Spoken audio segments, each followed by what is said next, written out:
Hi, everybody. Are we ready for it? 3, 2, 1. Sudden Jonathan.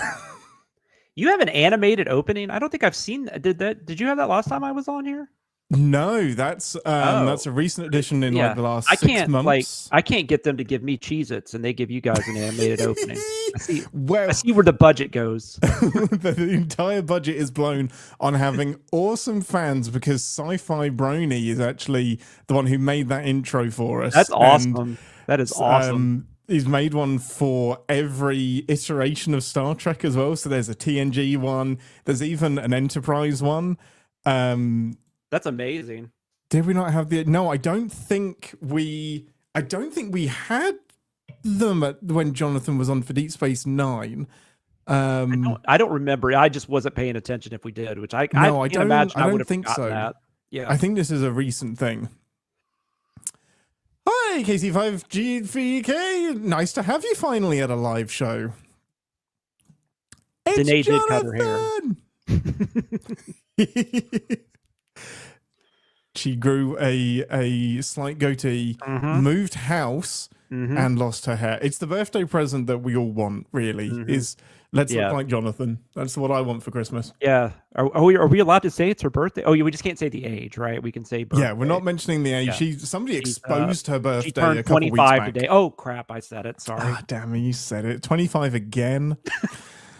Do you have any animal stories? We always do an animal story because Danae has 2 dogs and has adopted a cat. Do you have any dogs with you at the minute? Well, actually, you have a dog. Actually, yes. I don't have one in the room with me, but we are watching my brother-in-law's Chihuahua for a little bit. We watch him. She's actually, I think she's been in like maybe like an old like BTS or something. But do I have like a God? I mean, I should. I mean, I used to own a bunch of dogs. We just we lost like 4 dogs like in like a 2-year period, and so that was about 5 Oh my goodness, that's rough. Yeah, we were like running like an old dog home, and so yeah. But I used to have Saint Bernards, and those are very fun. With the exception of that slobber, you can lay tile with that slobber, man. It is just jowly individuals. So we had Saint Bernards and we had a couple of Huskies, and then we had a yellow lab mix. So we were rocking a bunch of dogs at one point, and but now my daughter does all these outside of school things that we have to travel for, and so it doesn't make a whole lot of sense. And we're available to dog sit whenever our family needs us to watch a dog. We do a lot of dog sitting, so. Yeah. You ever been tempted to do the thing that Aaron does, the rover thing? Oh no, I was thinking about that. But and my wife, I talked about it with my wife, and we're down. But then, like I said, it's kind of hard to do that now because like my daughter's a competitive cheerleader. Cheer season we're gone so much. Yeah, that makes sense. So maybe next spring we'll look into it again. But no, I am tempted. I'm very tempted because that's some cash. So yeah, that's some extra dollars. Which all of us could use these days to buy our $9 eggs. Well, you're not in the States, but $9. It's not $9. I mean, it's still crazy. They're like $4, which is stupid. I mean, they should be like $1, and they're like $4, that's quite a lot. Yeah. Paulie, you're on 4 dogs, 5 cats, 2 rats, a dozen fish. When you start listing animals in dozens, wait, you actually have so rats? Much. Like not mice, like rats. I had a buddy that had 2 pet rats. They were called. I didn't know you could do pet rats. Interesting. Yeah, they were called Janet and Latoya. And they were in Jackson, and they were no, I got it. amazing. They were amazing. Some people out there are not going to get that. That'd be weird if they were like, if you ask, so that's like the Jacksons, like who? No, what are you talking? No. Who? No, we just like the name Janet and Latoya as a pairing. The most I ever had, we had 7 dogs. We didn't have anything else because my wife's allergic to cats, and then I've never done anything else. I've had fish when I was a kid, but I haven't had those in a long time. So yeah, but we had 7 dogs at one point, and half of them didn't get along, so that sucked. All at once. At one time. There was about a 3-year period where we had 7. I think that's wild. How do you arrive at 7 dogs? So when I started dating my wife, she had a husky that she had for a while. I didn't have any dogs. We ended up with another husky because we had a roommate that left and decided just to leave her dog behind. So weird. And then we ended up with a yellow lab mix because he was a stray. Then we ended up with a Saint Bernard because my wife always wanted one. And then we bred her. So awesome. She had 4. We kept 2 of them. And then my sister-in-law, my wife's sister, she had some puppies, and my wife just fell in love with one of the Saint puppies, and so we grabbed her too. So that's incredible. Yeah. But then we had 3 of them were older. They passed away. And then the next 4 passed away a couple years later. So we had like 7 deaths in like a 5-year period. It sucked. I suppose that's going to happen, isn't it? Like, but then I see dogs being rescued and stuff. And I'm like, oh, I want one. But then I like go on vacation and I don't have to pay to have them, then I'm like, oh, that's cool. I don't have one. So it's got to go back and forth. That's the advantage, isn't it? You don't have the burden of trying to house them. Yeah, and I like cats, but bred your wife or the Saint Bernard? Sci-fi Brony asks. Well, I have a daughter, so however you want to look at it, however you want to answer technically, both things are true. I do know that Danae would have she would have an animal story this week if she was here, because she called me about something else and then immediately hung up because she saw a beagle running around in the road. And she was like, I've got to go. And I was like, are you okay? What's happening? There's a beagle. And I'm like, no, don't you get the beagle. You leave that alone. Do not adopt a beagle.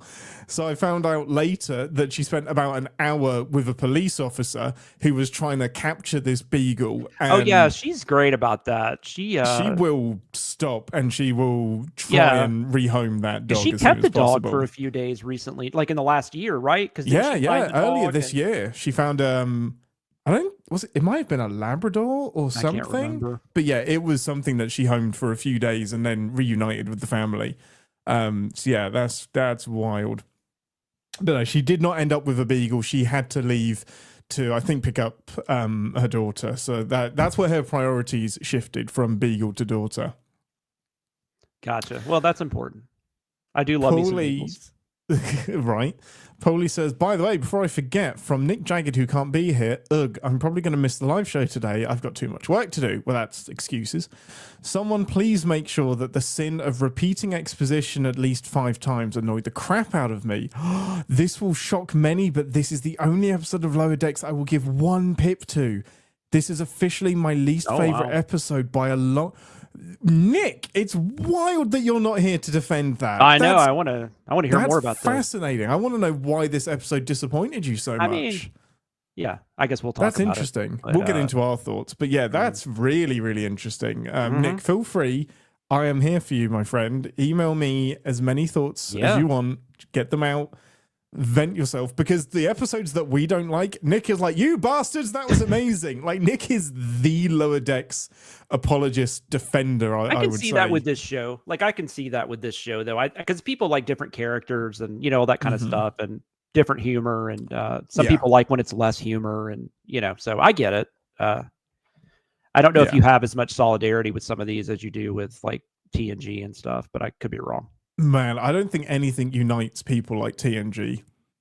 I can't think of any other iteration of Star Trek. I mean, the original series, I guess, especially when it was on, like when it first aired, I guess that was kind of but yeah, I know what you're saying. Yes. Yeah, it's pretty wholesome. I think I am probably thinking like talking about it today, because there's certain bits of like TOS, although it started it all, it hasn't. No, I know what you're saying, because I know people that dislike Deep Space Nine, just like Voyager. Love Voyager. Yeah. Love Deep Space Nine. Oh my Enterprise. goodness, yeah. But like TNG, it's. I mean, maybe there's people that don't love it, but I've rarely heard somebody say like, this is my. I've definitely never heard anybody say this is my least favorite. You know. No, and, not at all. Yeah. And it seems like usually it's kind of top. It'll be interesting though to go back to that conversation in like 20 years, because I wonder if any of these new series are going to even, register in that way.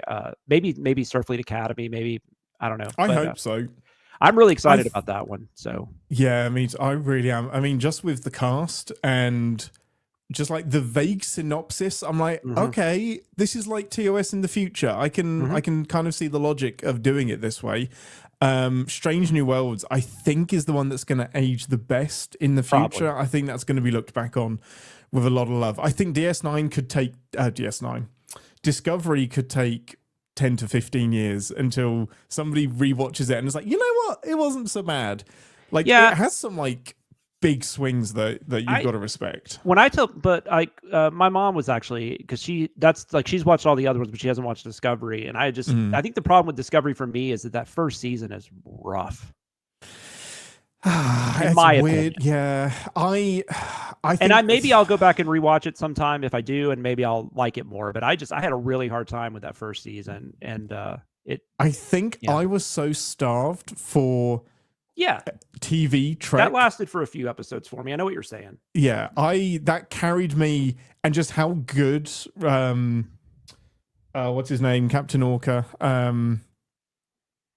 sorry, I can't remember the actor's name. Plays Malfoy's dad, the evil captain in Discovery. God, if you hadn't asked me, I would have known. Yeah, of course. Jason Isaacs. Isaacs, that's it. Yep. He carried me through season 1. He was he was great. He was great. Yeah, he's incredible. The reveal though felt a little obvious by the time they did it. Like, I feel like that reveal should have happened earlier, because I'm like, of course he's evil. Like, we were so convinced he was evil, we assumed that couldn't be the twist. This guy was not a good man. We knew that. It's like, I heard a comedian, I can't think of who was saying this the other day. I was watching some comedian. He was talking about watching The Sixth Sense and realizing that, like, we were more willing to believe that his wife didn't talk to him for a year than we were to believe that he was dead. That was more believable. Yeah. That was just baked in there. That's amazing. Like, we saw him get shot at the beginning of the movie, and then we just thought his wife just didn't talk to him for a year. Season 2, I really liked. I think season 2 is really unfair to Discovery because it's so good because of Anson Mount and the Strange New Worlds tie-in that hadn't happened yet. Like, that's why I love, like, the Red Angel stuff, skip, but Anson Mount and everything was really, really great. Season 3 lost me. Season 4 was better in the back half, and then season 5 was okay. It was fine. But yeah, it was. I think I agree with all that. Yeah, it's a perfectly fine show. Like, I don't hate. I mean, I'll any Star Trek, I'm gonna like something. Of course, yeah, I agree. But I don't know if Discovery's a show I'm gonna go back and be like, I'm gonna rewatch that. It's gonna be a while. It'll be a while before I do that. I don't remember Bruce Willis dissecting a tribble in Sixth Sense. No, I don't remember that. That would have been. That might have made it better. I mean, I love that movie. I'm not saying it's bad, but man, that would have taken it over the top. Waiting for an M. Night twist where it's all in the Star Trek universe. You don't realize until the end of the movie. Yep. Amazing. Right. Well, this week, everyone, we are going to be talking about season 5, episode 6 of Lower Decks of Gods and Angles, which I've had to double check the spelling a trillion times because I keep getting this wrong. I keep saying no, I keep saying angels instead of angles. Yes, we will. Anybody new to the live show, we won't be talking to the live chat too much, but we will save your messages for the end, and we'll do some chats and stuff towards after we've recorded the main bulk of the show. It may appear that we steal your ideas. We do absolutely steal your ideas, and sometimes we don't and just have the same ideas. Yes, the red angle. That's probably why I tripped up so much, just talking about the red angles and then the gods and angels. I know, like, as soon as I said Jason Isaacs, somebody had it down there, and I was like, oh, they're going to think I just read theirs off. Absolutely. Credit. Yeah. we make us sound like genius in post. You're correct. We do steal your comments. Okay, I think that's everything. Oh yeah, don't forget this is a R-rated show. Have you seen any of like the sausage stuff in Captain's Pod? In the Discord channel on Captain's Pod? I have not. This is about, I think, genuinely 2.5 weeks ago. Paulie did like a replace one quote from Star Trek with sausage, and it's continued ever since then. So to boldly sausage, and it's just made us all appreciate how quotable Star Trek is. Yes. Because it is rare that you see a repeated quote. There are so many quotes in there. Who mourns for sausage? It's a good one. I like that. Who watches? We have been and always shall be my sausage. The needs of the few outweigh the needs of the sausage. What is the what's the Nixon line that you do, like, what's in Star Trek 6? What does he say? Like, there's an old Vulcan proverb. Only Nixon. It's only Nixon goes to China. So you could do like only sausage goes to China. Yes, only Nixon goes to sausage. For that too. Sauce for the sausage instead of sauce for the goose. Oh my gosh. I am not a merry sausage. Oh my gosh. Okay, stop it. Revenge is a sausage best served cold. That's the that's ideal one. That's great. Sausage is best served live. All right. Let's do a show. Let's do a show, everyone. Welcome to 10 Forward, the part of the show where we grab something from the Replicator and share our immediate thoughts and feelings on the episode we just watched. Most important question first, Acting Ensign Jonathan, what would you like from the Replicator? I always forget about this question, and I'd like to think of something other than Diet Dr. Pepper, but I can't. Stay on brand. Just take Diet Dr. Pepper. I'll take Diet Dr. Pepper. Okay, question. Or whatever the 23rd century version of that is. Whatever the synthahol version of Diet Dr. Pepper is. When does this show take place? What is the? Is it after? Like 23. It's like 2382, 2383. So it's after Nemesis. Okay, well that's right, because they are Voyagers in a museum and stuff. So yeah, that makes sense. Yeah, and Riker's on the Titan, so we know it's after Nemesis. Yeah, I know it's not this episode, but when we found out that Mariner was back at school with in 4th season with the lower decker, yeah. I was like, how old is she supposed to be then? Because she's slightly older than everyone else. Yeah, basically, yeah. So she was slightly older than everyone else, but she keeps getting demoted. But she was I think she was a freshman, and DeSoto was it DeSoto? What was her name? I don't remember. Oh, what's her name? Somebody in the live chat will say it. Anyway, the lower decker that ends up dying, I think she was a senior or something. I don't think they were in the same year. I think that's how they explained it away a little bit. They were a few years different.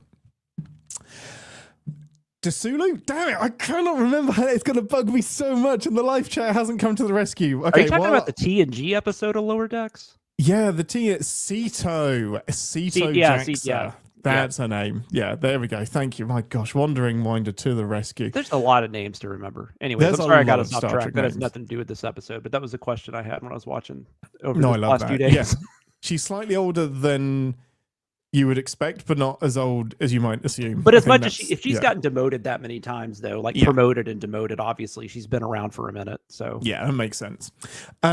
Question: in the future, would you still have Diet Dr. Pepper, or would you have Dr. Pepper because all of the sugar stuff doesn't matter? Yeah, that's true. Would you have Dr. Pepper, or do you now prefer the taste of Diet? Oh, no, I prefer the taste of Diet. You're asking me that question? No, I can't, because I mean, I'll still occasionally drink a regular if that's all that's available, and it tastes weird to me now because I'm so used to the Diet. So yeah, that makes sense. That's the important Star Trek question today. I'm going to have one of those little wreaths that you put around your head, because I want everybody to ask me why I've got a wreath around my head. No, you can have anything. We upgraded the replicators. You can now choose anything that you want. No, you can have. I may have said beverage, but you can have whatever you like. Then I changed my mind. I will have a million bars of gold platinum. Yes. Wait. No. No, you can't destabilize the economy of this enterprise. Not that easily. Shoot. Give us a synopsis, Jonathan, since the ambassador isn't here. Synopsisize the episode for us. Yeah, put you on the spot. I don't remember who is Zeus. Well, so there's a new ensign that we're following. What's her name? Ollie. Ensign Ollie. Yeah. We meet her at the beginning, and she's Mariner. She apparently has been on, this is her 6th ship, I think. Sounds right. She keeps getting moved around. So Mariner, because Mariner's new thing this season is that she's going to help people and be a changed person, which I'm kind of neither here nor there with. But she's full Starfleet now. She's a good girl. She's 4 Starfleet. So she's gonna help her prove that she deserves to be on this ship and all this stuff. Then we soon find out that Ollie is she the daughter? Granddaughter of Zeus. Yeah. Of the person who said they were Zeus on the original series episode. It's 2nd season. I think it's actually like the 2nd episode of 2nd season. It's called Who Mourns for Adonis? Is that right? Yeah. I think it's the first appearance of Chekhov. I think. That might be right. I don't know. Is he not in Amok Time? I can't remember. He's not in season 1. No, he's in. But Amok Time is episode. I don't think he is. I don't think he is either. I think you're right. Yeah, I don't think he is. So you're probably I remember him being really creepy because Who Mourns for Adonis, weirdly, is a random 2S episode that we have covered. So this would have been perfect for Danae to be here. Yes. A rare TOS reference that she would have understood. If she remembered, yes. Yes, exactly. Yeah. So anyway, so they're doing their thing, and there's these two races on the ship that they are trying to work a treaty with, and one of them are cubes, and one of them are orbs, right? Cubes and orbs. Yeah, because spheres is too hard to say. I think. Yeah. And then we have so that's going on, and then we have and then that's going on, and then what ends up happening, the conflict, I guess, is that one of the spheres ends up missing, and then one of the cubes ends up missing, and they think that each other has killed their kids or whatever. And then on the other thing, the B plot, you got Boimel trying to what is just it's like Boimler. It's Boimler. This is just Boimler. like having Danae do the synopsis. She doesn't get any of the names right either. I don't know why I'm so bad at the names, especially with as many episodes I've watched recently. Boimler is really wanting, because of his alternate or his other universe guy who's cooler than him, he thinks. He's really good friends with that universe's Dr. I don't remember her name. I'm not going to help you. Make it up. Dr. Cat. Dr. Tana. Tana, yeah. And then, and so he thinks he should be friends with his universes, and he's trying to get her to give him a nickname and all this other stuff, and he just ends up pissing her off. But then that all ends up working out because he gets a lightning bolt stuck up his ass, and she has to remove it, and so they're friends all of a sudden. I think that would make you friends with someone. Yeah, I would be indebted to anybody that did that. Yeah, and then with the main plot wraps up, you find out that the 2 kids that were missing are actually Romeo and Juliet-ing it up. Yep. And not only that, but they actually have a cube sphere kid now. And I'm very that's going to come up, and I'm very confused about the biology going on here. But yeah. Well, and the timetable as well. So so that ends up happening, and then they all come together. There's also like a big battle between the cube and the sphere at one point because they're before they find out the truth. And then the Cerritos ends up bringing peace, I guess. And everybody's happy. And now we have 4 episodes left. So. Big old happy ending. Amazing synopsis. It was very off-brand. Danae's synopsis is usually not a synopsis at all. So that was very uncomfortable for me to hear you succinctly talk about the episode. Overall thoughts and feelings, Jonathan. Did you like the episode before we get into details? Yes. How did it hit you? No, I liked it overall. I thought it was, I mean, it's always weird when you're watching a final season, especially when they only have 10 episodes. You're just like, we're introducing a new character. Well, and interestingly, they didn't know this was going to be their last season when they wrote these episodes. They didn't? It's only episode 10 that they have been able to rework. So this is all as it would have been where they had 7 seasons. Oh, okay. Yeah. I wasn't aware of that.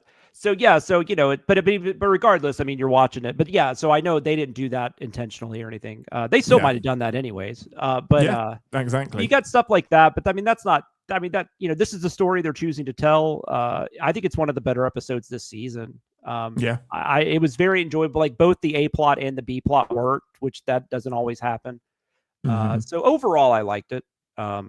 Yeah, I'm right with you. I really enjoyed this one. I loved the pacing. I thought the visuals were incredible. I love that space battle at the end. I think it was gorgeous. The humor hit me. The callback to like making the A plot such an integral callback to Who Mourns for Adonis is so fun. I really, really liked that. The B plot I could probably take or leave. It's Boimler doing the same old Boimler stuff, but they kind of acknowledge that. Like, Tendi is like, what's going on with Boimler? And Rutherford's just like, yeah, the usual. So I'm just like, this is the usual. Like, I don't know. It was... it doesn't really make any sense why she likes them any better at the end. Like, they don't... Even in this goofy universe, they don't really make it make sense. No. I don't know why. And then Rutherford is on Boimler's side all of a sudden. He's like, oh, you got to teach me how to do this. And Tendi reacting so negatively to that, it's like, that's not the lesson. That's not what we're supposed to learn here. That I did enjoy. But overall, the B plot, I'm like, okay, cool. Boimler does more Boimler things. But the A plot was a lot of fun. And I like this is an interesting thing to do with Mariner, in my opinion. I agree. She's turned a corner. Now give her a version of herself to mentor. I like that. This could have been like an episode 1 thing for me. I wouldn't object to Ollie being there more and being like in a couple more episodes, but as soon as I said that, I realized we don't have enough T'Lyn, so we need anything that gets T'Lyn more screen time. No, she might be my favorite actually. Or not? Yeah, I mean, she might be. She's up there. She was welcome. So addition. Funny. Yeah, I like. She's really great. Take on Vulcans, I think, because she's not. I don't. She's full Vulcan, right? So yeah, she's full Vulcan. She's just like philosophically more interested in being diverse rather than just Vulcan is best, logic is the way. I'm just impressed that I know she's not really part of this episode, but I'm just impressed they could make a different like Vulcan character after all these years and all the Vulcans we've had and all the storylines. I thought that's one of the more impressive things about this series, actually. It really is. Yeah, I completely agree. Give me some standout moments. What did you like from the A plot with the orbs and cubes at war? What did I like? I just thought I thought it kind of played. I mean, there was a lot of, especially TNG. There's a lot of DS9. I mean, all the series have had these episodes where you've got these two factions that are trying to sign a peace treaty with each other or whatever. And so I liked the lower decks kind of play on that, especially making them cubes and spheres and. It's so arbitrary, isn't it? It's perfect. Yeah, and I did not tire of all the comments about trimming the edges off and the names were like the names of each other. Sexodus. I was like, wait, no, that actually makes sense because there are 6 sides. Like that's really, really clever. And on like when they're trying to de-square and de-orb the ship, that cold open where Ollie is loading everything onto like the anti-grav thing, you've got Worf's chair in there, which is freaking genius because that's a chair full of circles. So of course that's on there. There's a roulette table on there as well. Just removing anything circular was hilarious. It's so funny to me. Yeah, the stupid ball chair. I can't imagine that being comfortable. That should be off the ship anyway. Yeah, so I thought all that stuff was fun. Yeah, I liked the Captain Rutherford, like Captain Mariner walking. Well, that's not her name. Wait, Freeman. Captain Freeman. Freeman's her last name. You just slipped into an alternate universe with Captain Rutherford and that's Captain true. Mariner. Yeah, there was an episode where there was a Captain Mariner. Captain Freeman walking like, how do we get rid of the edges on it? There's edges all over on a starship. Do you know how hard that is?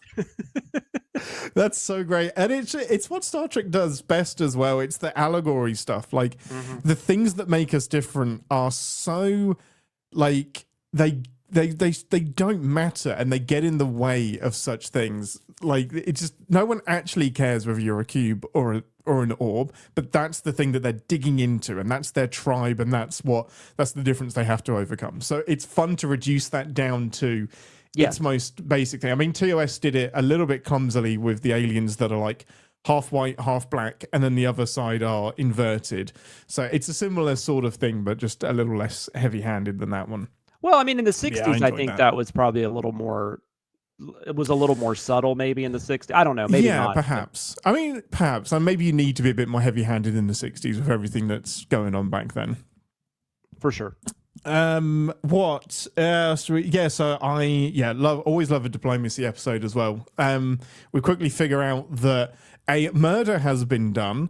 I've got to say, I was a little bit disappointed that the murder didn't get a reference, I guess if it was a murder, this would have made more sense. But I was hoping for like the transporting bullet reference from Deep Space Nine, where Esri is trying to solve a murder, and it's a special transporter gun that can see through decks and beam the bullet into the victim. I would have absolutely loved that.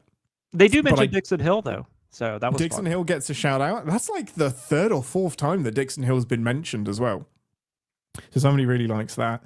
I did enjoy that Ollie she lists like the most obvious murder tropes. It's like, oh, I know what happened. The orb did it. Wait, no, it was a cube all along, but it was disguised as an orb. Like, just to get that speculation out of your brain, like she lists off the really obvious things. I think that was good to like be like, okay, now I can wonder like what else is going on here rather than the obvious murder tropes. Agree. Yeah, I liked that. Good cop, bad cop. Well, she makes it a good cop, bad cop thing. I don't think that was the intention on Mariner's part, but nope. I wonder how. Well, we'll get into that when we talk about the sentence. Yes. How did Mariner having a mentee hit you? Like, did you like that direction for Mariner? What do you mean? Just her being? Oh, Mariner having Ollie and taking Ollie under her. Oh no, I mean it's fine. I mean it's I mean I think it makes sense. I mean, like you said, I mean with the Boimler stuff, it was just kind of typical. Like there's no growth there, or at least not with that subplot. Whereas with Mariner, there's actually like they're trying to kind of do a character arc with her. And I think they've done a pretty good job because I mean, this is only the 44th episode or whatever, 46th episode, maybe 45th, something like that. 46, so I mean, they've gradually kind of gotten her, especially with that stuff they did last season with her and Ransom finally getting her to realize that he's not going to demote her. And I mean, that was actually kind of an interesting thing. I think Mariner's been one of the more depth, like characters with the most depth, at least that they've. Which I guess she is kind of the main character, so that probably. I agree. I've really pushed this quite hard. That I think this is Mariner's TV show way more than it is Boimler's. Like, this is I think it started off his, but I think it's definitely the writers or whoever have just decided they can do a lot more with Mariner, which I think was the right choice. I mean, it's weird to say that with an animated because we're not really talking about. I mean, there is acting, but it's not like either voice actor is better than the other. It's just. The Mariner character is a little more interesting, I think, the way they've developed her. I love Boimler, but he does seem more like a supporting character now, which is fine. Completely. And Mariner's got that history of having been in Starfleet a lot longer. So it's fun to see her actually take some like positive next steps and stay as a lieutenant.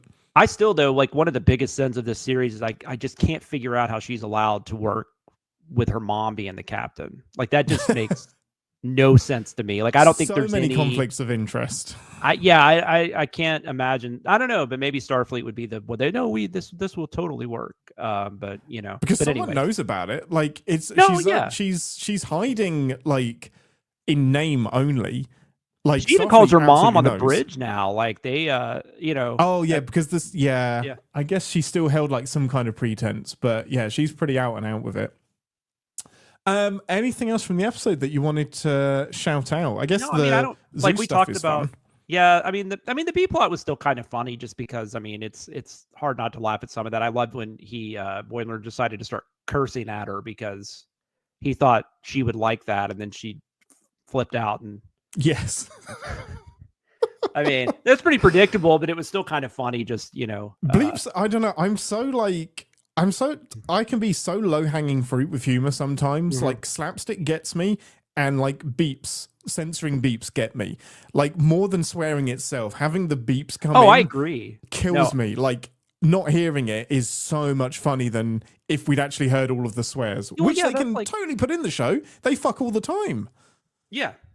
Well, that's like Cinema Sense. I mean, or when they started Cinema Sense, that's Jeremy and Chris. I mean, they didn't have to bleep the F's, the fucks and shits, but they thought it was funnier if they did. And I agree. I think it is. Yeah. I completely agree. Especially when you can't even get the word out. Yeah, I love that. So yeah, I guess the B plot, it was funny for me. I did enjoy it. I just don't think it's necessary. Like it felt really, really unnecessary. I will tell you, the bit that did make me laugh is the fact that, and I was really relieved that this didn't become a thing, but that Rutherford and Tendi already know that he has the pad and he's studying it. Like, I really didn't want that to be a contrived secret that gets exposed at some point. And for me, it's so funny that he's just like, oh, yeah, you found the pad. It's like, yeah, the beveled edge is like a quarter of an inch difference. Like, yeah, and it's also red. It's like, oh, yeah, it's red. It's so perfect to marry that up with Tendi spotting the same thing, and just how Rutherford and Tendi are twins. Like, there was a will they won't they kind of thing, but they have such a great platonic relationship. Oh yeah, they're like brothers, almost brother sister or something. And well, probably absolutely. Not even that, because they don't fight enough. But yes, they get on better than that. Yeah, they do. Yeah. Someone with two sisters. With a younger brother. Yeah, absolutely. Yeah, I really liked that. And I guess they have to keep tying back into the Boimler goal of becoming like his alternate self. It still feels like a season 1 Boimler thing and a season 2 Boimler thing. Well, like, he really feels like he's spinning his wheels. Yeah, and they've had moments where they've, he got promoted at one point, and he's, he seems like he's liked more, or he's proved himself, but then he'll do something like this. It's like kind of like, this would have made a lot more sense, I think, in season 1. Like, this would have made way more sense in season 1 than it does now. Like, because you feel like the crew respects him for the most part. So, or enough of them do to where why would he care that the Doctor doesn't? Yeah, exactly. And the last they even say you're in the bear. You're in. You're in Shanks's bear club. Yeah. So I mean, but Shanks doesn't have a book club. That's apparently more important. He just wants everyone to like him. The last couple of episodes, he's been embracing his, I'm going to be more carefree and more like taking risks. And that I was like, okay, that I can buy. That makes sense. Yes. This feels like a little bit of a step backwards for him. But I will say I did like the tying into Who Mourns for Adonis and how Ollie has to deal with what would it be like, because it's very clear in Who Mourns for Adonis that he was, and the gods in general, were screwing around quite a lot. They were taking human mates, so it's interesting to see how an offspring made their way into Starfleet and what that looks like. So it's an interesting subplot to follow. That was really smart. Yeah, and I think it's probably better handled on a show like this versus like something more serious or more, you know. I think this is the Star Trek show to do that with, Yeah. Kind of like how the Gorn stuff on Strange New Worlds felt a little odd at times. Like, I think that would have worked, that's a whole other thing. But no, I agree. It does feel that is a whole other conversation. So I like that Lower Decks plays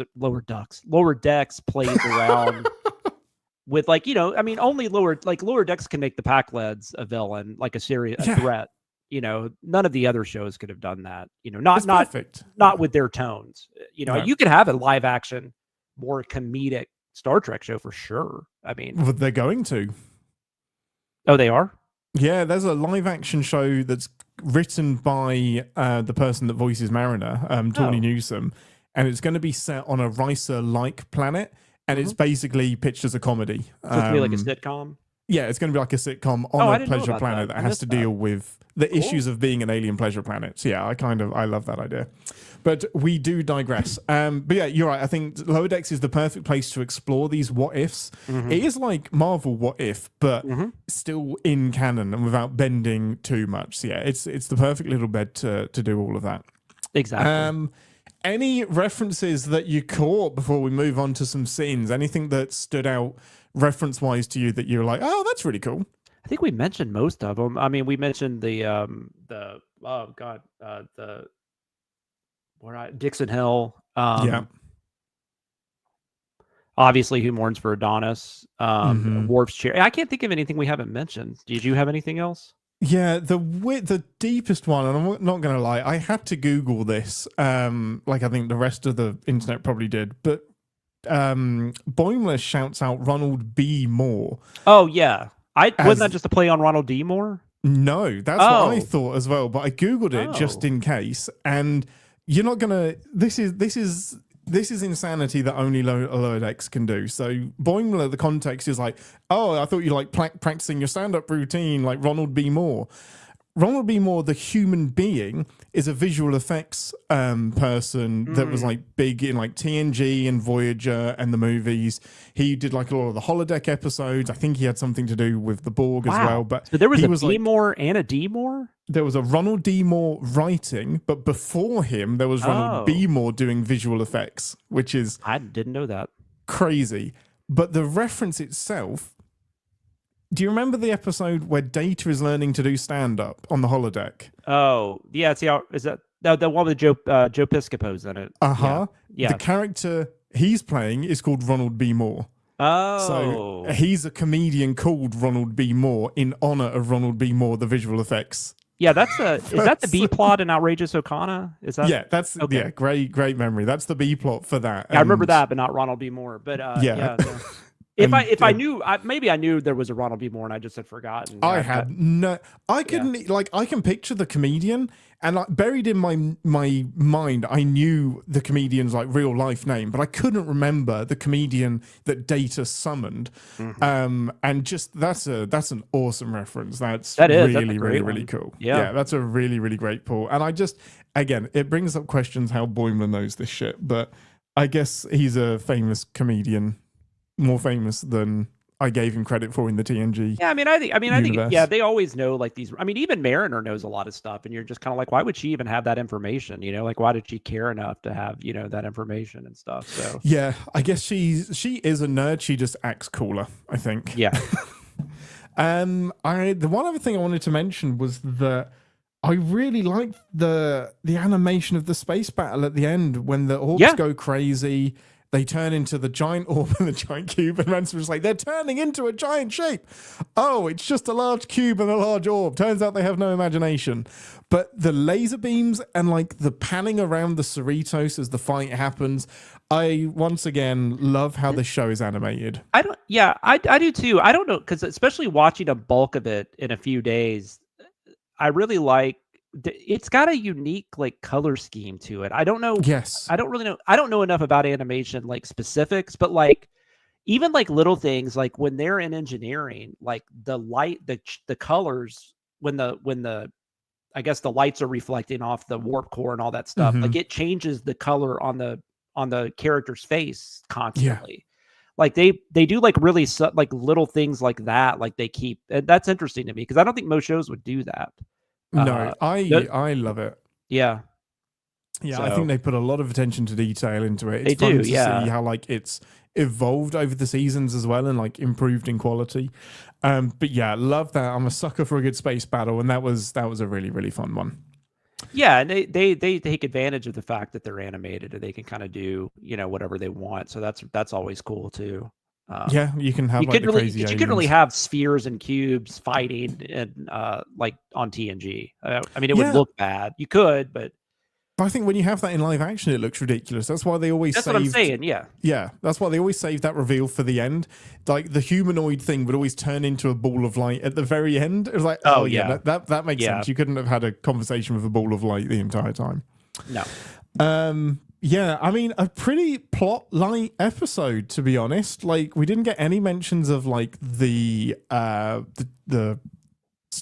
tearing that's happening in space, the wormholes that are opening up that they have to go and fix. They didn't mention any of that this week.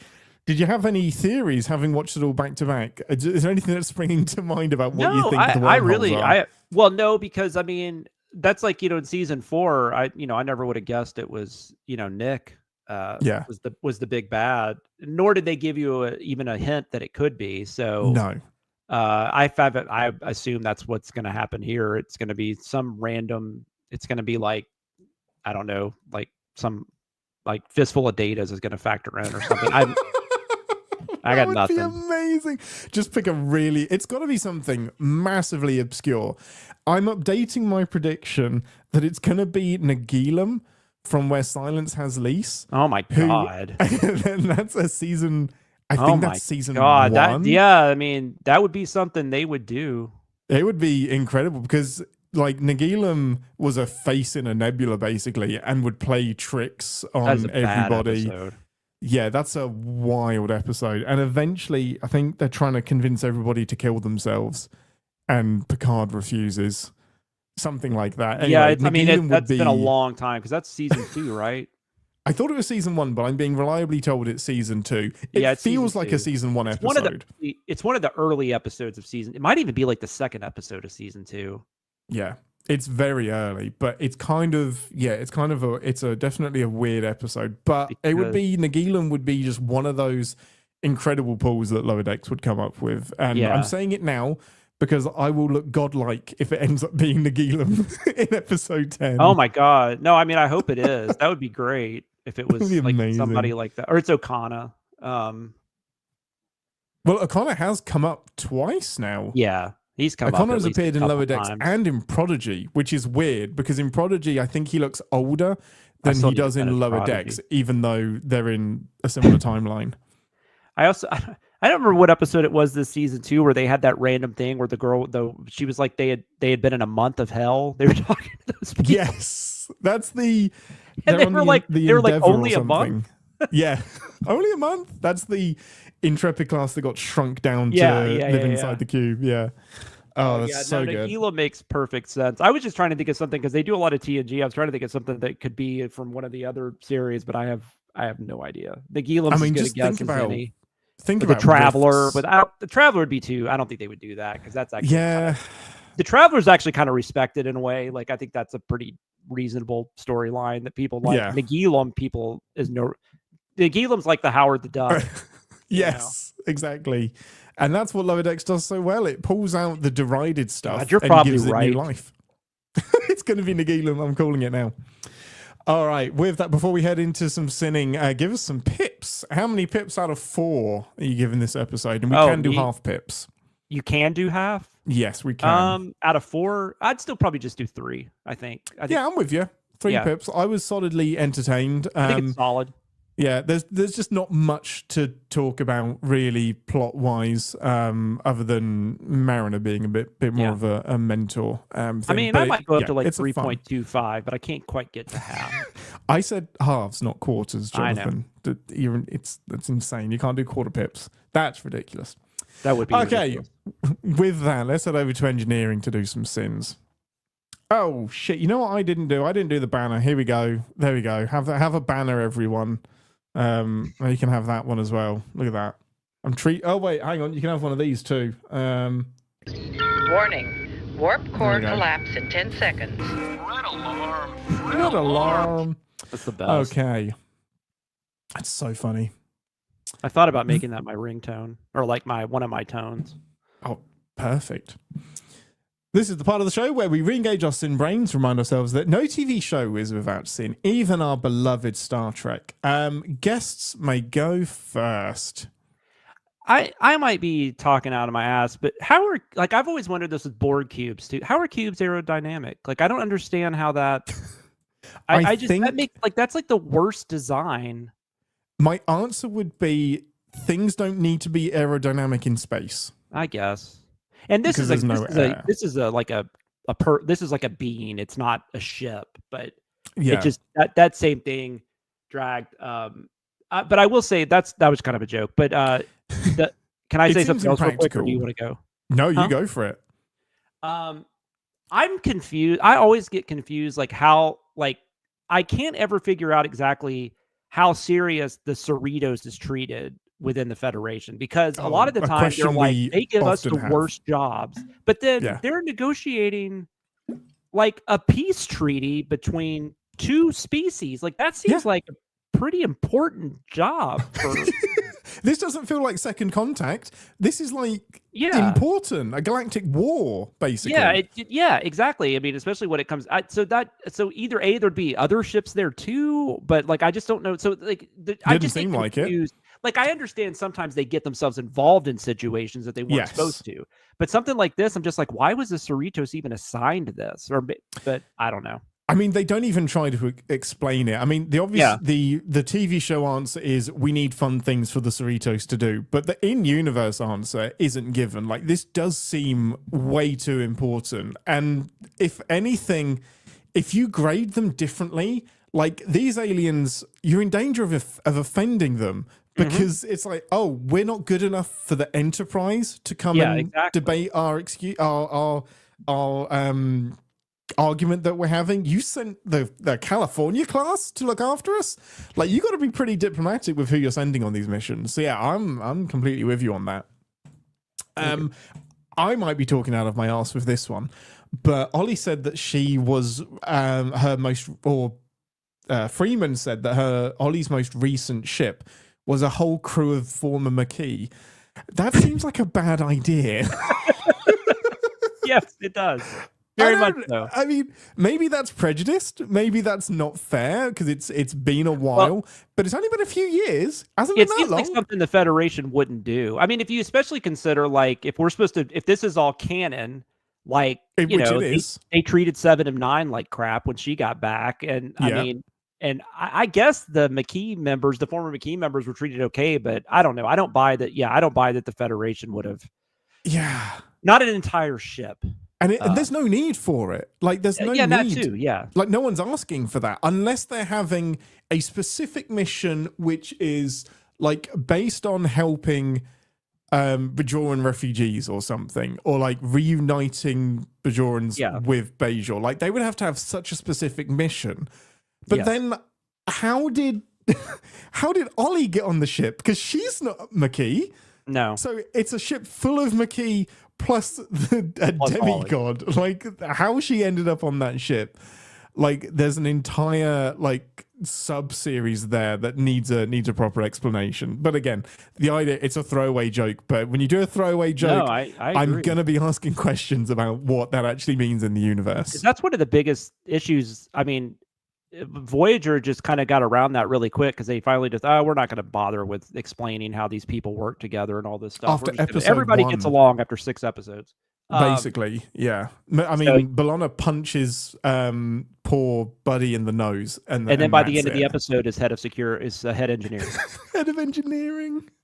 The Maquis come out really well from Voyager. They have the key positions to take over the ship if they wanted to. Yes, absolutely, 100%. Amazing. Your turn, Jonathan. Sorry. I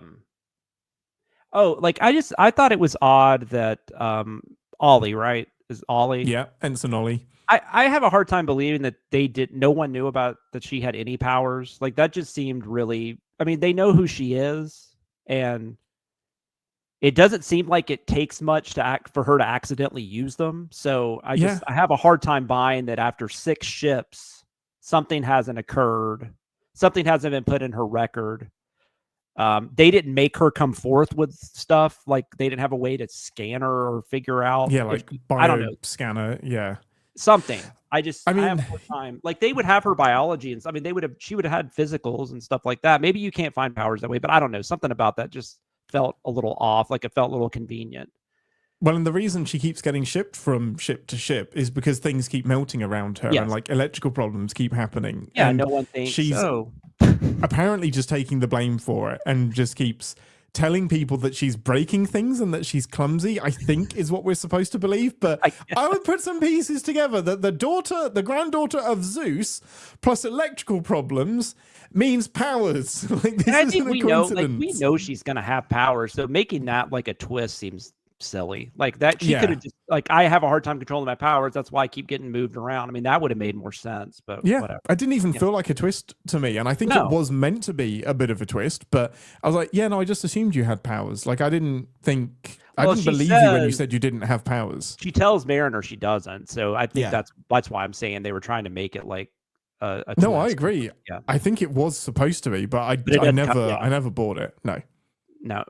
Actually, both of the twists in this didn't really. They were both pretty obvious. The kidnap. I mean, the missing Oh shit! We didn't even talk about the resolution to that. Well, I mentioned it in the synopsis, but yes, no, we didn't talk about it. Yeah, that's true. Yeah. Yeah. So, what did you think about the eventual reveal that they're actually in love? That's a very Star Trek resolution. They're actually canoodling. Yeah. So you had a cube and a sphere that were actually it was Romeo and Juliet, right? I mean, they were from different. Taylor's oldest time. The Montagues and the Capulets. No, I just thought it was really obvious. Yeah, I mean, I knew right when they said that, because at first we just thought one was missing, and then the other person said, "Oh, and my son's missing or my daughter's missing." I'm like, "Oh, okay, well they're together." Yeah. Like that's what's going on. I want to know how quickly they have kids, those species. Because were they like off pretty quick on the ship having a kid? They were on the holodeck. They said. So, okay.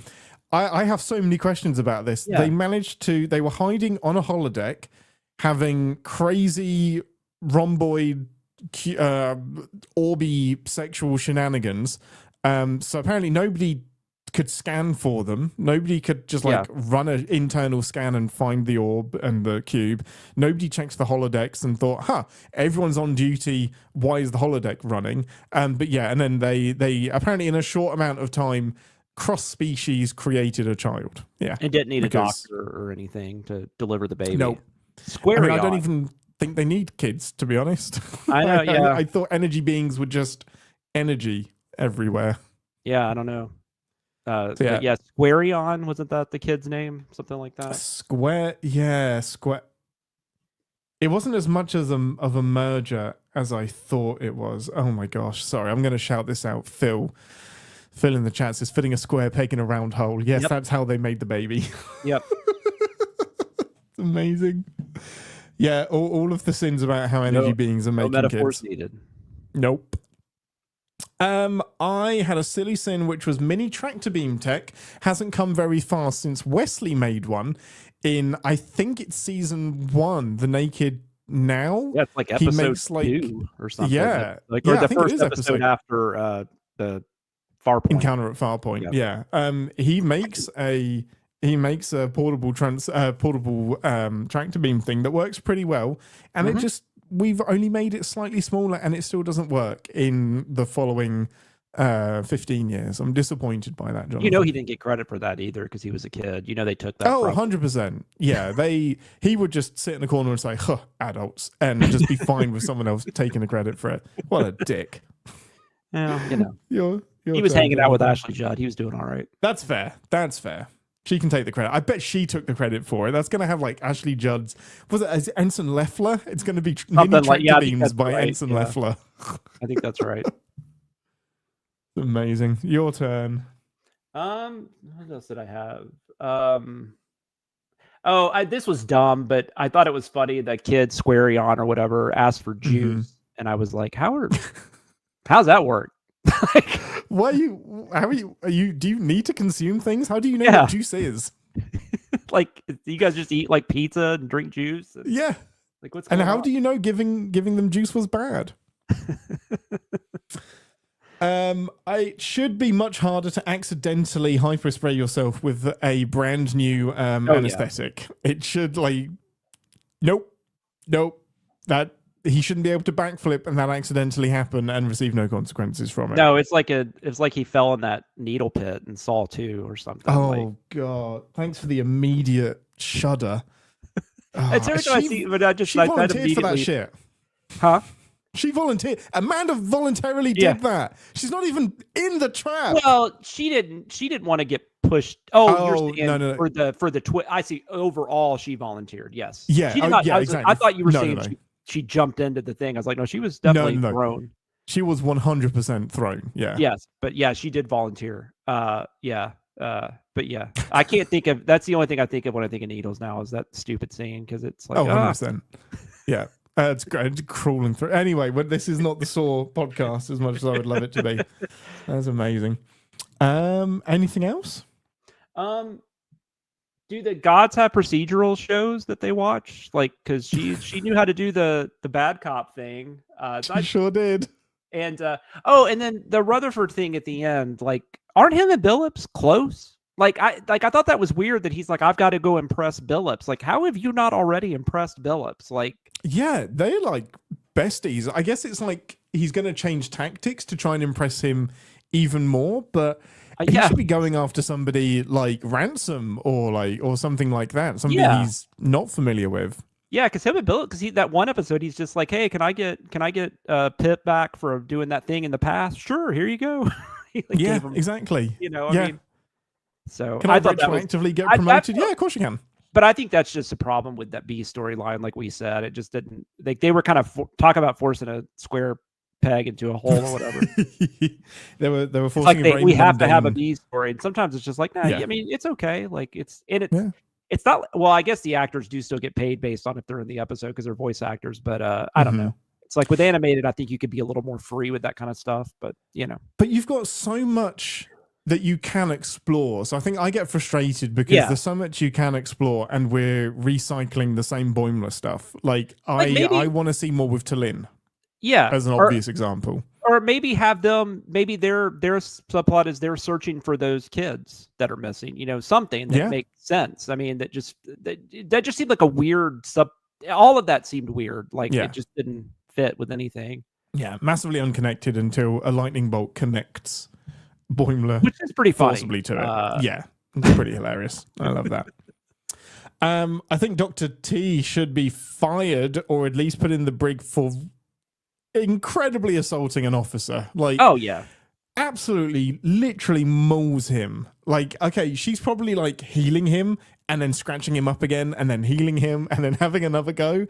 But there's definitely like some HR business that should be happening with Dr. especially Tana. in this current the way the Trek shows are now. I mean, if this was TOS, no. I mean, I would, no. Yeah, Kirk would have kicked his ass himself. Yeah.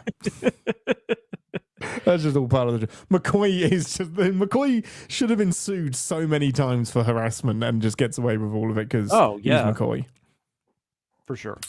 I've only got one more that I wanted to mention. Do you have anything else? No, I did just something stupid. I was going to say book clubs equals reading. So yeah, reading ding. It's definitely a sin and you shouldn't be trying to get into them. This was just a throwaway line. Mariner grabs the pad and reads all of the information about Ensign Ollie, and Freeman says, like, she's trying to prove herself, and Freeman says, you just grabbed a pad from me and accessed information above your clearance level. And I was like, you let her do it. You let her read that. You could have, like, deactivated it, grabbed it back. Like, you let her grab it and then read it out as you're walking in the corridor. You're just as much to blame, Freeman. Going off that, I will say, because we might mention this later when we talk to the chat, but there were a couple of people that mentioned when I was saying something about her working with her mom that Wesley was on the same ship with Crusher, but also and that you could argue that because he wasn't in the academy at the beginning. No, yeah. But they did make the point that Freeman technically works for her husband. So, I don't know if he's not necessarily her direct superior, but they definitely, she has to go through him sometimes. Yeah, they've definitely had to interact officially, but I don't think, I think there's ways that they get around that. But being on a ship is different to Captain and Admiral, I think. Like, there's going to be some of that in Starfleet. Like the public school system here, like a teacher, if you're a teacher and your kid goes to school with you, you can't have them in a class. Like no, absolutely not. If there's another option. That would be on the age, but that's got to be so unfair. Even like being in the same school as your parent is going to be that I would try to hide. Yeah, I understand changing my name. I wouldn't want to be in. I mean, I love my mom and dad, but I don't want them teaching me. No, not totally outside of the house. Yeah, they taught me enough at home. Amazing. Well, interesting episode overall. This is a weird one because I think I talked myself out of liking it as we talked about it more, but I still overall had a good time with I think it still does what it needs to do. I think it's really fun. The A storyline is really fun because the references and just the writing's good. And I mean, it's just, I think the B story drags it down a little bit. So I think that's why it's only like 3 pips as opposed to like 3.5 or whatever. Yeah. I agree. It's not one I can see myself coming back to rewatch, and that tends to be my last. Well, and it doesn't really factor into anything. Like it's not you can skip it and you're not going to miss anything. So yeah, and it's coming off an episode where it felt like they were going to start leaning into the what's going on, but yeah, I kind of thought the back half of the season was going to be way more into that, and maybe it will. But again, there's part of me that's like still happy it's staying episodic as well. I know now I gotta I have to wait a week to watch the next episode. I don't know what I'm gonna do. You're gonna be so confused now, like on a Lower Decks withdrawal. I'm gonna feel like a normal person. I don't know what to do. Not even close. That's not possible. I appreciate you, Jonathan. Love that you caught up with a lot of Lower Decks to come and talk to us this week. Next week, the Ambassador, fingers crossed, if our away mission to rescue the Borg from the Ambassador is successful, she will be back on the ship. And there's no eagles. Exactly. And next week, the episode will be Lower Deck Season 5, Episode 7, Fully Dilated. Any predictions, Jonathan, even though you won't be here to talk about it? Fully Dilated. That actually is interesting because that happens to Boimler when he gets hit with the noxious gas or whatever in this episode, or the whatever that is. Yeah, his eyes do. Yeah. I have no idea. I'm trying to go off that title, but I can't think of anything. When I heard Fully Dilated, I didn't think pupils. I assumed babies. So I think this might be like a reference to getting pregnant in space stuff. You know how like Trip ends up with arm nipples and accidentally gets unfortunately, yes. Yeah. Remember all of that?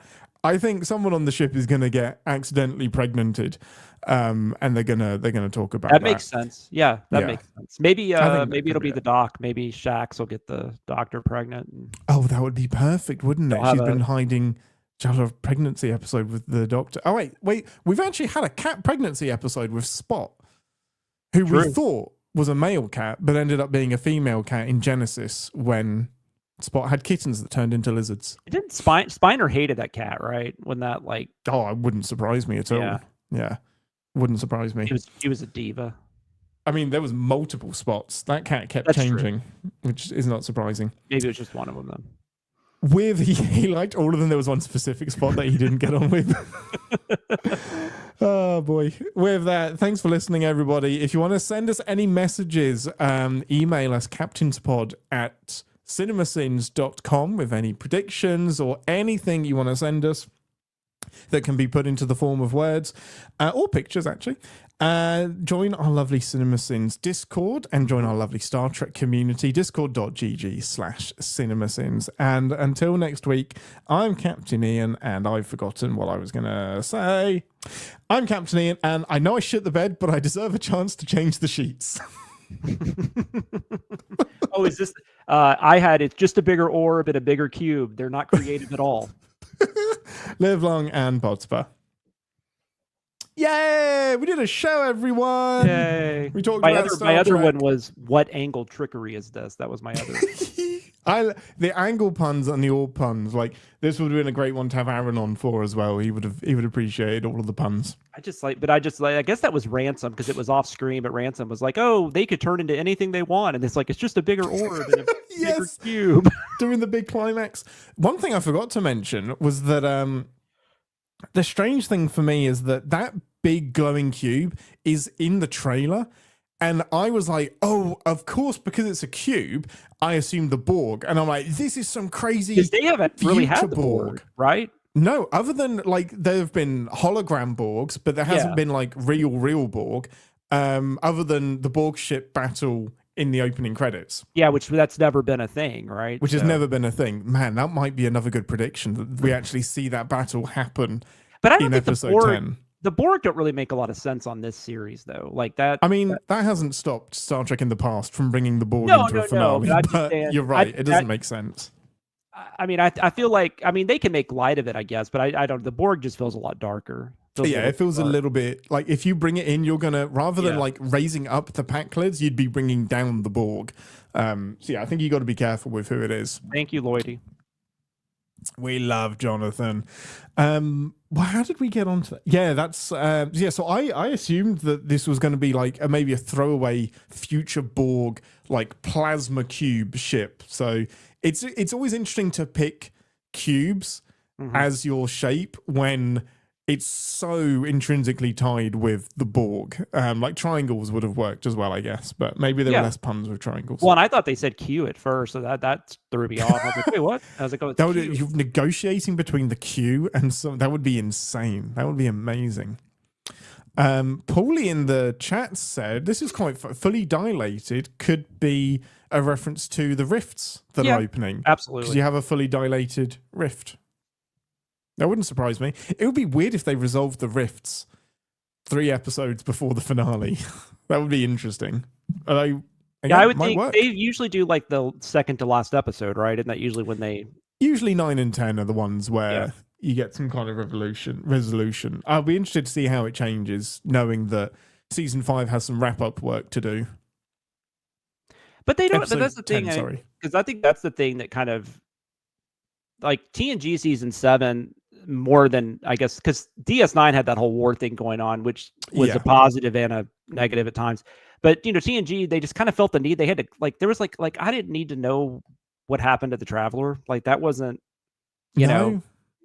I mean, there's really. It's just like they felt like they had to wrap up all this stuff. So, and I'm hoping Lower Decks doesn't, which they've kind of done that a little bit with. They got an Orion thing. We got Cindy and her family. Mariner's relationship with I can't remember the character's name. Freeman. Yeah, Freeman. No. I mean, with their girlfriend. Jennifer. Yeah. I'm not usually any good with names, but yeah. So they're like wrapping up stuff like that, which I'm like, I didn't forgotten that happened. It's like, so I don't know. So I guess I don't know. 4 episodes left. I hope they do something. Yeah. But like you said, they didn't know it was going to be the final season either. So maybe that's just coincidental. Maybe that's a benefit. Yeah, I didn't know that. So yeah. I mean, what I definitely don't need is Worf and Deanna getting together. No. So God. I hope we don't have a random. I watched Parallels a couple of weeks ago because I was wondering if Parallels might tie in to this with like the alternate universes and whatnot, and that's when they introduced that in one reality Worf and Deanna are married, and I'm just like, I like that episode by the way. But, I love that episode so much, but that's it was such an odd pairing. It didn't feel quite right. Agree. Mm-hmm. Him and Dax made a lot more sense. Yeah, completely agree. Yeah, she has like the wherewithal and like the experience to kind of. I wish Terry Farrell just stayed for one more season though. I don't know how they couldn't work that out. I mean, I really wanted to go.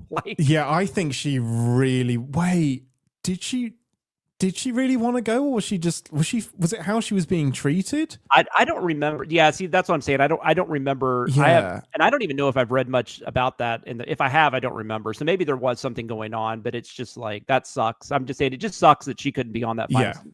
And I didn't just mind. To wrap it up. I mean, that actress that came on, I mean, she kind of had a hard thing to do, so it wasn't like her fault. Really hard, yeah. Oh, what's her name? The stuff with Worf. That was really weird. Like they felt like they had to mess with that, and that just, I don't know. That was and then she hooks up with Bashir, and that makes it weird as well. Nicole Dubois, Bowers. Yeah. Nicole. Yeah, I really liked her. I thought she was. No, she did good. Great for like the thing that she had to do. And if there was going to be a couple more seasons, it would have made more sense. But it just, So this is a good point. Voyager should have been nothing but couples by the end, right? Like, you need a generational ship. Unless you know you're getting home in 7 years, you got to start having babies. I wanted Kim and Seven, though. I hated the Seven and Chakotay. I mean, if they were going to do anything, sense. Yeah. I thought Wong and I thought they played off each other really well. So I think that would have made so much more sense because they're both very inexperienced people. You hate Tom and B'Elanna? I don't hate Tom and B'Elanna. I think they're in a very toxic relationship. I don't think they're good together. Like, that relationship is nothing but like fight. It's been a while. And, like, it's like Friends. It feels like all of the Tom and B'Elanna episodes feel like Friends. Yes. I know, but Chakotay in 7 was definitely worse, 100%. The only thing worse than Chakotay in 7, and I'm gonna say it, is Janeway and Chakotay. That should not. There are people still saying they should have got together. It's a no. Oh no, no, that wouldn't have made any sense. It's just weird. I did pin some comments. Wondering Winder says. I think it's Winder. It's Winder. You've sent me your pronunciation and I still keep forgetting it. I'm such a dick. I want to ask Captain if he's seen the trailer for this season, because I want to make a very specific prediction which will reference something in said trailer, but I don't want to spoil it. I have seen the trailer. I haven't watched it. I mean, I have a weird relationship with trailers. I love it, but I don't always think they do the show justice. But anyway, that's a whole trailer debate, which we were actually starting to have in Slack last night about trailers and whatnot. I still like trailers. I still watch them, but yeah, I don't think trailers are different than they used to be, and I don't know that they're as good as they used to be. But that could be me getting older too, and just I feel like trailers now have to be a 3-act movie themselves to get people, like, they put everything on the table because they can't risk you skipping it. Like, it's better to give you everything than to risk you not being interested and get the bad word of mouth, is what my instinct is. So all that to say, email me whatever your prediction is. Yes, I've seen the trailer, so yeah, you're not going to spoil me. I'd love to hear the prediction. I just hope you're right about it being Nagilum. I will be the happiest man if it ends up being Nagilum. It would be the biggest pull in the world. I think I'm going to be disappointed. Not now. Anything that isn't Nagilum will be a disappointment. Yeah. Like God, think about like 20 years ago, I would have never said, God, I'm going to really want to bring back Nagilum. Yes, I'm going to be crying out for this to be the season finale to another show, the return of Nagilum. That's amazing. Each week we tend to do Moopsie. Do you remember Moopsie? Was that one of the episodes you caught yesterday? Yep. Oh yeah, Moopsie. I loved that episode. I that might be my number 1, number 2 episode. It's definitely top 5. It's up there. It's up there. I do love that Voyager episode, but no, Moopsie's so great. Good. Sucks the juice out of the bones. Sucks the bones out of everyone. And so that's why we have Moopsie. Moopsie versus the Cubes and Spheres. I think this time the Cubes and Spheres win purely because they do not have bones and yet they must flee. Mm-hmm. I think that's the winner for that one. What else have we got? Flyboy did some Googling. Google gave me multiple definitions for variflux, not one of them applicable to nebulas. The writers obviously chose the word for its prosaic value. I get that, but still a sin. Yeah, I like it. And I think that's was that the name of the nebula that they were arguing over, I think? I think so. Variflux is just a fucking cool name. Like, sometimes you name things because they're cool rather than something that's actually logical. Yep. Popping back into the live chat, see if there's anything I missed. Sci-Fi Brony says, I mean, at least the JC shippers can base it off of chemistry. Was there? I didn't see any chemistry other than them standing close. And I don't know if this is fair to the character, but I think it comes through in his performance. But like, Beltron was just such an asshole, apparently, by all accounts, with the writers and stuff. Like, because he just thought he wasn't getting enough stuff. Like, because I've heard, like, I know some of the, like, Garrett Wong, I've heard too, he complained a lot, but a lot of the writers were like, he had every right to complain though, because we never did, his character just never really got, nothing happened. But I don't think he was like mean about it. Whereas I think it doesn't sound like it. Beltron would, like, after he delivered a line, he would just look in the camera like he was annoyed and like ruin the cut and stuff like that. That's such a weird diva thing to do. You've got to share a lot of space. I mean, I know a lot of bad will popped up when Jerry Ryan joined because she was suddenly getting so much, which totally makes sense. But also, she got some really good stories. She's such an interesting character. Yeah. A former Borg, I mean, she's transitioning to being human is incredible. Yeah, because I think her and Mulgrew didn't really get along at the time. I think they do now, but I think at the time, which I get that at least. Like, I get, like, you feel like you're having to, like, we've been together for 3 years and you feel like you're having to bring somebody else. She probably got paid more than a lot of them because that's usually what happens. That same thing with Diana Muldaur. When they brought her into season 2 of TNG, she was getting paid more and all kinds of things. Of course, I think McFadden has said she kind of screwed that up herself. So. I think she's kind of put her hands out. I was like, probably shouldn't have left. But I mean, hindsight is, Patrick Stewart was going to leave after season 1, after season 2, after season 3. It took him 3 years to say, okay, I guess I'm Captain Picard now. And I'm going to be in it for the long run. Now they do like 5-season contracts and stuff. Makes sense. That. Yeah. I mean, the downside is that you now don't get 7 seasons of 26 episodes. But yeah, I don't think you could ever do that. Oh yeah, did you hear about the Orville? The main reason that took so long to get on is because McFarlane wanted to write every episode, which I had no idea he did that.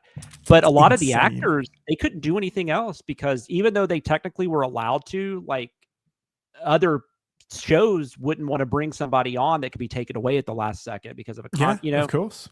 So it's different now than it used to be. Like I would totally be doing like a Law and Order or like a Chicago PD now because I mean those are the only shows that still you're getting paid a ton because you get 25 episodes or whatever, and you're going for like 20 seasons and then a spin-off or something like that. I mean those maybe shows it'd be keep boring, going. but you'd be getting cash. Yeah, right. The interesting thing that just jumped into my head and then disappeared. Oh yeah, no, sorry. That final season of Orville, which they didn't know they weren't going to get any more, is such a swing into Deep Space Nine as well. A little bit like they definitely shift tone from TNG to Deep Space Nine. That whole show is. I mean, McFarlane doesn't even try to hide it. Which he wanted to do a story. He pitched to Paramount to do a story, and they wouldn't let him. He was going to let me do it. Okay. I'll make it myself and give it to Fox. Is essentially that. He did some. I mean, there's some episodes that were good. I mean, but yeah, it definitely wears its Star Trek on its sleeve. Yeah, it's not even pretending. It brought in the blue collar stuff, which Lower Decks does kind of a little bit of this, but it definitely that's the only thing I thought was kind of different for it. Yeah. You had the guy asking if he could have his Coke on the bridge, Yes. it is Lower Decks. It's a live action Lower Decks in a lot of ways. Yeah, that's a good comparison. Have you seen this short film, Unification? No. So it came out this week, I think. Okay. It's for the anniversary of Generations. It is this is the wild. Kirk thing, right? Yeah. I've heard about this. I haven't seen it. This is wild. We obviously can't. I'd love to just broadcast it and show it, but we can't. I've watched it. It is insane. It is a mix of a physical actor and de-aging, and it is the best example of de-aging that I've seen outside of what Marvel did with Samuel L. Jackson for Captain Marvel, which was pretty solid. This is incredible, and it's a bit cheeky because there's no dialogue, so they don't have to worry about the voices adding to the uncanny valley. But you've got some deep cut people that turn up basically to usher Kirk from death into the afterlife. Whatever. So is Shatner in it? Is it Shatner? It's not Shatner. Oh, no. Okay. So it's none of the actual actors. There are some actual actors in it. I'll check it out. It's wild. I would definitely recommend everyone checking it out. I've seen it. It is bonkers. Yeah. I've seen it. I've seen things about it, but I hadn't really read too much into it because I don't know. At first I thought it was just some kind of AI thing. And so I went in skeptical, and then it's actually something that's been made. I think it's the Roddenberry Foundation that have made it, and they presented it to Shatner, so he got to watch it. So it's a quasi official thing. Shatner is in it? What do you mean, is he in it? I thought I had read he was, but I didn't really look too far into it. At what point? That blows my mind even more, because I know Sam Witwer plays a version of Kirk, so maybe he just does young Kirk. Oh, is that Shatner de-aged then? Because that's insane. Yeah, it says Shatner, who once sparred with Engadget over Twitter's verification policy, has finally reprised his most famous role. Captain Kirk is back in the short film Unification. He does appear in it. Wow, he doesn't look like current Shatner. Not at all. Oh, well, no. What is he? He's in his 90s, right? He's like 90. Yeah, I think he's 89, 90, something like that. Yeah. That's wild. That's absolutely wild. Yeah.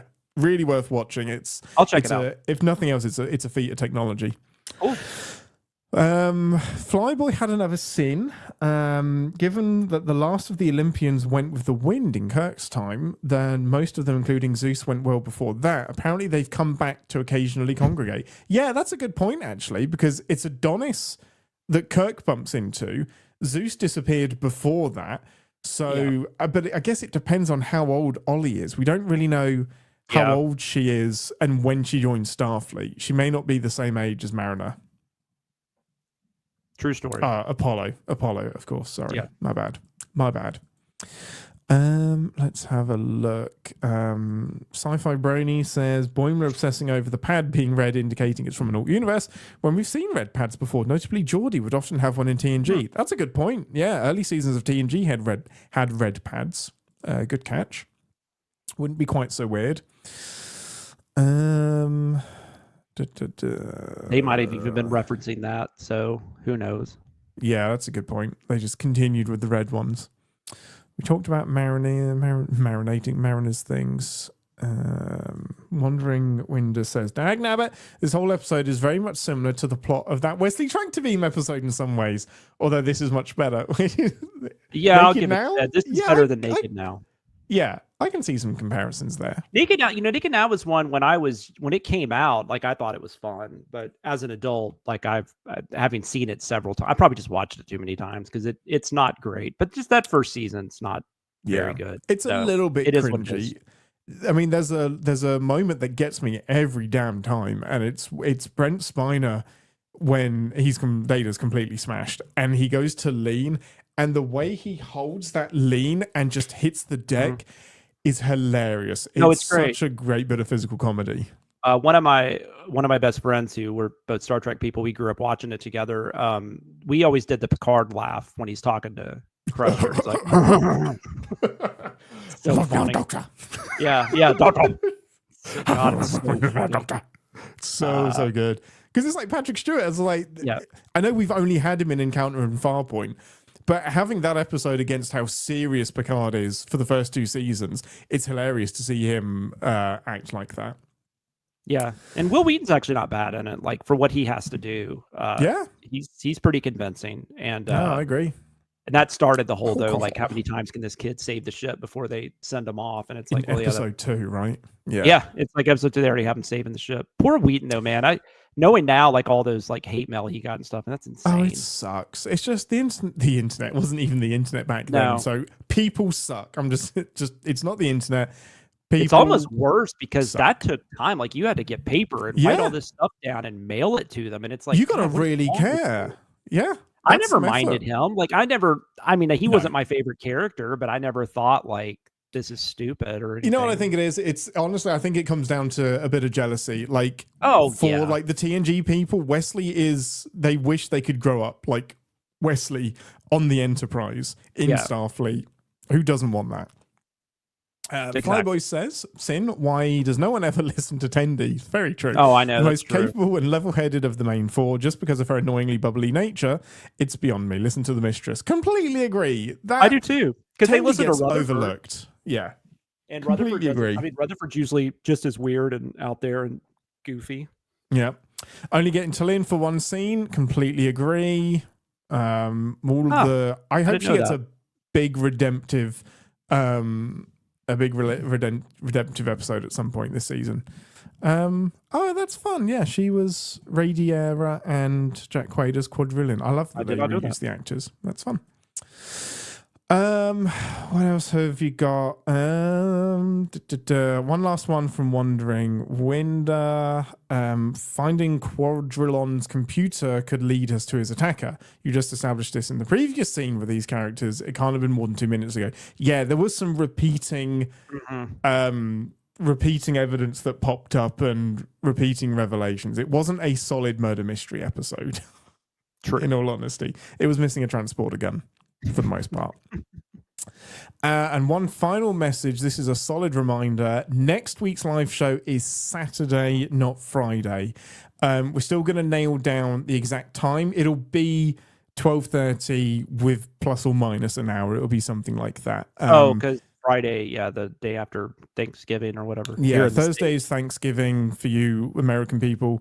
Friday, day of recovery from Thanksgiving. So yeah, we're going to do it on Saturday instead. But we will still have a live show.